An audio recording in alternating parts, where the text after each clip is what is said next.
एकनाथ शिंदे कह रहे हैं शिवसेना मेरी है, उद्धव ठाकरे कह रहे हैं शिवसेना हमारी है। असली शिवसेना किसकी है? अब इसकी लड़ाई जो है वो चुनाव आयोग और सुप्रीम कोर्ट के पास में है। शिवसेना पर शिंदे की जो दावेदारी के खिलाफ याचिका है उस पर 1 अगस्त को सुनवाई होनी है। सुप्रीम कोर्ट 1 अगस्त को उद्धव ठाकरे कैंप की नई याचिका पर सुनवाई करेगा।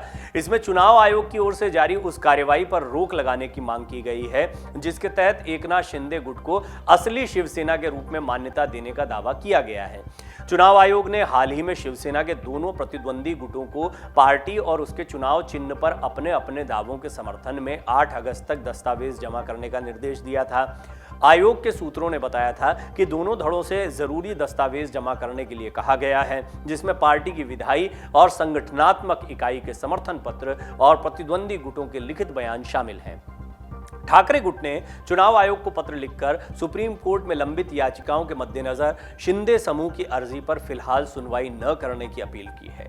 याचिका में असली शिवसेना के रूप में मान्यता देने और पार्टी के चुनाव चिन्ह पर दावा जताने से संबंधित शिंदे गुट की अर्जी को उसका उतावलापन करार दिया गया है।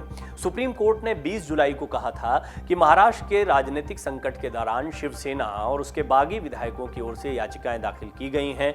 इसमें राजनीतिक दल के विभाजन, विलय, दल बदल और अयोग्यता सहित कई संवैधानिक मुद्दों को उठाया गया है, जिस पर एक बड़ी बेंच की ओर से विचार किए जाने की जरूरत पड़ सकती है। वहीं चीफ जस्टिस NV रमन्ना की अध्यक्षता वाली पीठ ने 11 जुलाई के अपने आदेश के क्रियान्वयन की अवधि को बढ़ा दिया था। बेंच ने विधानसभा अध्यक्ष से कहा था कि वो उन याचिकाओं पर फिलहाल सुनवाई न करें जिसमें विश्वास मत और स्पीकर के चुनाव के दौरान जारी पार्टी व्हिप की अवहेलना करने के आरोप में ठाकरे गुट के विधायकों को अयोग्य घोषित करने की मांग की गई थी। इस पूरी लड़ाई को समझने की जरूरत है। दरअसल अब यह पूरा मामला दस्तावेजों और कानूनी दायरे में आ गया है। जहां तक बात है जमीनी तौर पर शिवसेना को अपनी तरफ करने की, इसमें निश्चित तौर पर एकनाथ शिंदे गुट ज्यादा ताकतवर दिखाई देता है। चुने हुए प्रतिनिधियों का बहुत मूल्य होता है। राष्ट्रपति चुनाव, उपराष्ट्रपति चुनाव में इसका अर्थ भी हमने बहुत तरीकों से समझा है। हमने देखा है कि कैसे एक विधायक और सांसद के वोट की वैल्यू बहुत ज्यादा होती है। हालांकि पार्टी पर दावेदारी से इसका कोई लेना देना नहीं होता है, लेकिन जब बात होती है दस्तावेजीकरण की तो सबसे पहले यह देखा जाता है कि पार्टी के चुने हुए प्रत्याशी किसके साथ में दिखाई दे रहे हैं। पहले तो बागी गुट को अपने साथ लाकर एकनाथ शिंदे ने सरकार बना ली। ये साबित कर दिया कि शिवसेना की ज्यादा बड़ी ताकत फिलहाल उनके साथ में दिखाई पड़ रही है।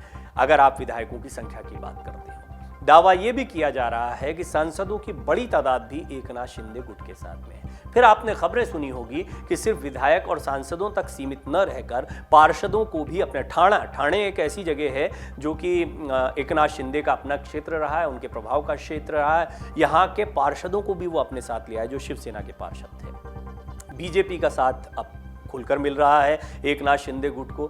लिहाजा इन सारे समीकरणों को देखा जाए तो एकनाथ शिंदे अब ऐसे कमजोर नहीं दिखाई पड़ते हैं कि वो आसानी से शिवसेना पर से अपनी पकड़ को कमजोर होने देंगे। उद्धव ठाकरे की बात की जाए तो विरासत में उनको बाला साहब ठाकरे की शिवसेना मिली। बाला साहब ठाकरे ने खुद उन्हें शिवसेना प्रमुख बनाया था। राज ठाकरे इस बात से नाराज थे। राज ठाकरे पार्टी छोड़कर चले गए थे। बहरहाल इन सारे समीकरणों के बीच में उद्धव ठाकरे के पास में अभी सिर्फ यही एक बड़ी बात है कि बाला साहब ठाकरे ने उन्हें शिवसेना प्रमुख बनाया था। दूसरी महत्वपूर्ण बात यह है कि बाला साहब ठाकरे के उत्तराधिकारी होने के साथ साथ में शिव सैनिकों और साथ ही साथ में कार्यकर्ताओं के बीच में उद्धव ठाकरे अपनी कितनी पैठ रखते हैं, इस पर सभी की नजर रहेगी। महत्वपूर्ण बात यह भी है कि क्या कानून के दायरे में चुनाव आयोग और सुप्रीम कोर्ट के सामने इस बात का कोई महत्व होता है। सुप्रीम कोर्ट जब दस्तावेजों को इकट्ठा करने की बात कहती है तो वो पार्टी के संविधान को भी समझने का प्रयास करेगी। साथ ही साथ ये भी देखा जाएगा, जैसा इस रिपोर्ट में हमने पहले भी बताया, कि किसके साथ में चुने हुए प्रत्याशी ज्यादा हैं। कुल मिलाकर अगर सारी चीजों का आकलन किया जाए और उद्धव ठाकरे जिस तरह से अब इमोशनल कार्ड इंटरव्यूज के जरिए उन्होंने संजय राउत के साथ बातचीत करते हुए कई सारी बातें, कई सारे आरोप लगाए हैं। उन्होंने ये तक कहा है कि अपने पिता के नाम पर पार्टी बनाना है। तो ये सारी बातें इस ओर इशारा करती हैं कि उद्धव ठाकरे भी जानते हैं कि दस्तावेजों के आधार पर वो फिलहाल कमजोर पड़ते दिखाई दे रहे हैं। बहरहाल थोड़ा इंतजार करना होगा। 8 अगस्त तक का समय है। देखते हैं सुप्रीम कोर्ट और फिर चुनाव आयोग क्या क्या फैसले लेते हैं और इन फैसलों का कितना असर पड़ता है इस बात पर कि असली शिवसेना किसकी है। अगर आप ये वीडियो YouTube पर देख रहे हैं तो हमारे चैनल को सब्सक्राइब करें और बेल आइकन को दबाना ना भूलें। अगर आप Facebook पर ये वीडियो देख रहे हैं तो हमारे पेज को लाइक करें। अगर आप ये वीडियो YouTube पर देख रहे हैं तो हमारे चैनल को सब्सक्राइब करें और बेल आइकन को दबाना ना भूलें। अगर आप Facebook पर ये वीडियो देख रहे हैं तो हमारे पेज को लाइक करें।